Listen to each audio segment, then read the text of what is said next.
नमस्कार मंडळी. आज माझ्या घरी दूध फाटलं आहे आणि ते जवळजवळ अर्धा लिटरपेक्षा जास्तच आहे.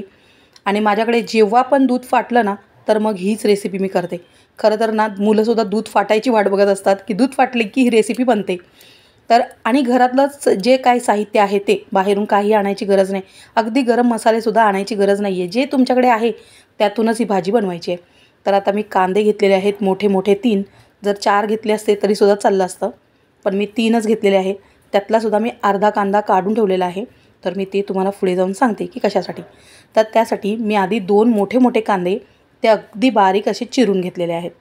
तर आता हे चिरले.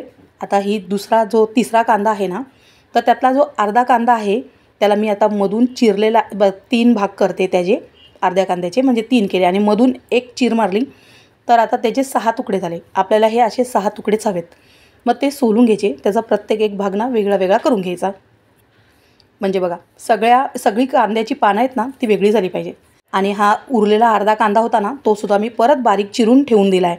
आता शिमला मिरची एक घेतलेली आहे आणि त्याच्या सगळ्या बिया काढून घेतल्या. आणि आता जसं आपण कांद्याचे तुकडे करून घेतले ना असे मोठे मोठे, तसेच आता आपल्या या शिमला मिरचीचे तुकडे करून घ्यायचे. म्हणजे मी अर्धा भाग आहे ना त्याचे असे 4 तुकडे करून घेतले. आणि आता त्याचेसुद्धा आपल्याला तुकडे करून घ्यायचे आहेत, म्हणजे मोठे मोठे पीस त्याचे झाले पाहिजे. तर आता मी हे असे मोठे मोठे तुकडे त्याचे चिरून घेतलेले आहेत. शिमला मिरची नसेल तर टाकायचं नाही असं करू नका. शिमला मिरची टाका. त्याने ना इतका छान, तुम्ही ना जेव्हा भाजी फोडणीला द्याल, ती भाजी शिजेल तेव्हा त्याचा इतका छान सुगंध येतो ना की त्या सुगंधानेच तुम्हाला भूक लागेल. तर त्यासाठी शिमला मिरची आवर्जून टाका. आता एक टॅमॅटो घेतला आहे आणि त्याचेसुद्धा बघा असे 6 असे भाग केले पाहिजेत. तर मी एक मोठा टॅमॅटो घेतला आहे, त्याचेसुद्धा असेच मोठे मोठे तुकडे करून घेतलेत. आता हे बाजूला ठेवून घेऊया. आणि मी दही घेतलेला आहे. हा जो चमचा आहे ना ते 3 चमचे. आपलं हे जे दही आहे ते अजिबात आंबट नसायला पाहिजे. त्यात मी हळद टाकली आणि 1.5 चमचा तिखट. म्हणजे माझा जो मसाला आहे ना तो थोडासा तिखट आहे म्हणून मी 1.5 चमचा टाकला. तुम्ही तुमच्या आवडीप्रमाणे टाका. आता ते तुम्ही विचारायच्या आधीच सांगते, मी कसुरी मेथी कधीही डीमार्टमधून घेते. फक्त 3 पॅकेटांमध्ये इतका मोठा डब्बा भरतो. आणि डीमार्टमध्येच ती पॅकेटे मिळतात, तेच घ्या. खूप फ्रेश पण असते आणि भरपूर मिळते. आणि तुम्ही जर का ते बॉक्समधले घेतलात ना तर खूप महाग मिळतात आणि त्यातून ते फ्रेशसुद्धा नसते. चला, तर आपला तो दह्यामध्ये जो आपण मसाला टाकला आहे ना ते जास्त काही टाकलेलं नाही, तुम्ही ते बघू शकता.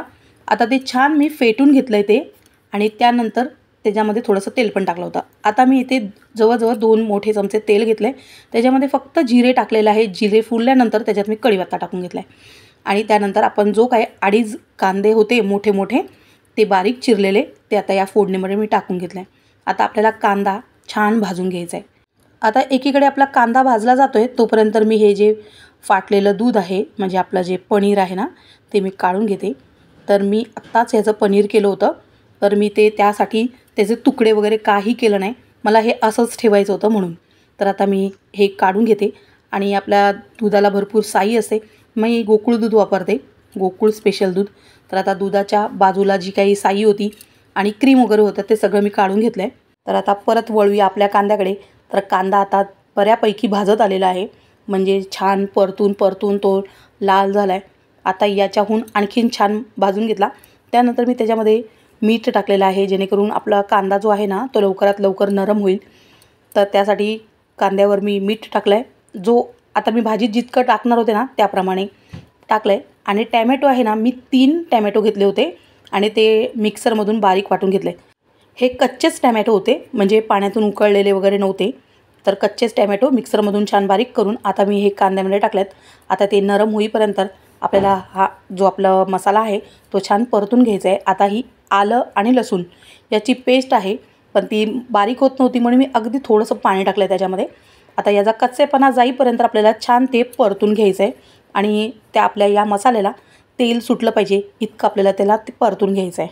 आता आपला हा जो काही मसाला आहे तो छान परतलेला आहे. आणि बाजूने बघा कढईने तेल सोडलेलं, म्हणजे आपल्या मसाल्याने तेल सोडलेलं आहे. आता जे आपण दह्यामध्ये मिक्स केलेले मसाले होते ना ते दही आपण या मिश्रणामध्ये टाकायचं आहे आणि ते सुद्धा छान परतून घ्यायचं आहे. चांगलं एकदम क्रीमी व्हायला पाहिजे, असं छान परतून घ्यायचं, एक जीव झालं पाहिजे असं. आणि हा जो आपला मसाला आहे ना इतका छान आपल्याला परतायचा आहे ना की जो मसाला आहे ना त्याने तेल सोडलं पाहिजे, कढई वेगळी म्हणजे आपलं मसाला आहे ना कढईपासून वेगळा झाला पाहिजे, असं छान त्याला तेल सुटलं पाहिजे. तर आता इथपर्यंत आपला झाल्यानंतर लगेचच आपल्याला जे आपले कांदा, टॅमॅटो, शिमला मिरची हे जे आहे ते टाकून घेतलं आहे आणि त्यानंतर थोडंसं आपल्याला परतून घ्यायचं आहे. थोडंसंच परतून घेणार आहे की आपल्याला ही जी भाजी आहे ना ती त्याच्यामध्ये शिजवायची नाही आहे, अशी म्हणजे थोडीशी कच्ची वगैरेच दिसली पाहिजे, जेणेकरून आपली भाजी आहे ना ती कलरफुल दिसली पाहिजे म्हणून. आणि जेव्हा आपण ह्या भाज्या टाकल्या ना त्याच्यानंतर बघा किती छान सुगंध येईल भाजीचा. तर म्हणून या भाज्या टाकाच ह्या अशा आणि अशाच टाका, त्याने भाजी दिसतानासुद्धा एकदम ॲट्रॅक्टिव्ह दिसते. भूक नसेल ना तरीसुद्धा फक्त त्याचा रंग बघूनच आपल्याला भूक लागेल असं ते, त्याचा कलरसुद्धा दिसतो, त्याचा छान सुगंधसुद्धा येतो आणि टेस्ट तर तुम्ही विचारूच नका, इतकी छान होते. तर आता आपल्या या भाज्यांना तेलसुद्धा सुटलेलं आहे बघा चारी बाजूनी थोडं थोडंसं. आणि मी ना खूप जास्त तेल वापरत नाही भाज्यांना. मी जेव्हा कधी तेल जास्त म्हणजे थोडंसं जास्त झालं ना तर लगेच कमेंट येते की किती तेल वापरतेस. आणि जर का भाजीला तेल दिसलं नाही ना तरीसुद्धा विचारतात की किती कमी तेल टाकते. म्हणून जसं आपल्याला लागतं तसं, कारण जास्त तेल भाजीमध्ये वापरून पण काही उपयोग नाही आहे.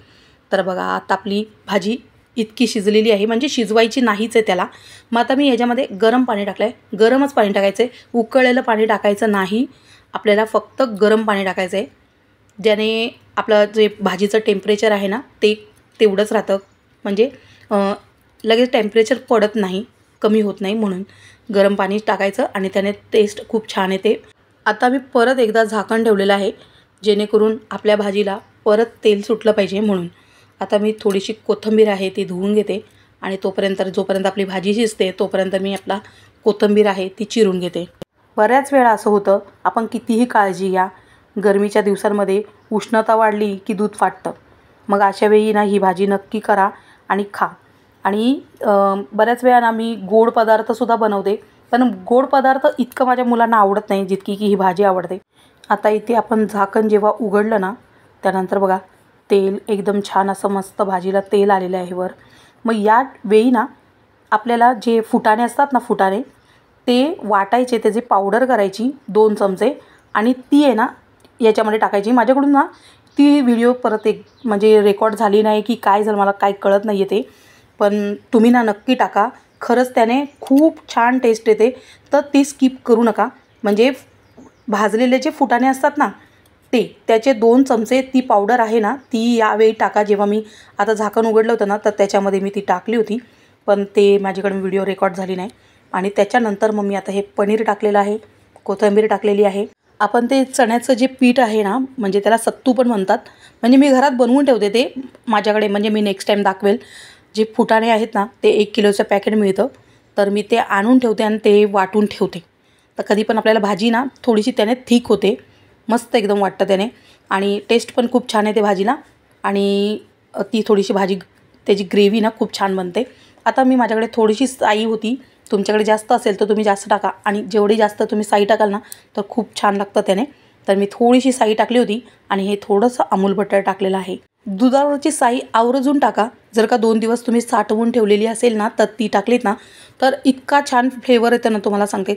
खरंच तुम्हाला असं वाटेल की धाब्यावरून आणली आहे की काय, इतकी छान ती लागते. त्याची खूप छान टेस्ट लागते आणि त्यातून आपण घरी बनवलेलं कोणतेही पदार्थ असू देत किंवा काहीही असू देत, आपण स्वच्छ हाताने, स्वच्छ ठिकाणी, स्वच्छ वस्तू वापरून करतो आणि त्यातून इतकं टेस्टी. हे जर इतका छान छान आपल्या घरात जर बनत असेल तर आपण बाहेर जेवायला जाणारच नाही. तर आता मी पराठा करायला घेतलेला आहे. त्याच्याबरोबर म्हणजे आपल्या या बुर्जीबरोबर, बुर्जी म्हटलं तर जरा साधं वाटतं ना काहीतरी, पण नक्की करून खा आणि त्याच्यासोबत हा पराठा करून खा. इतका छान लागतो ना, सॉफ्ट पराठा आणि आपली ही पनीरची बुर्जी खूप छान लागते.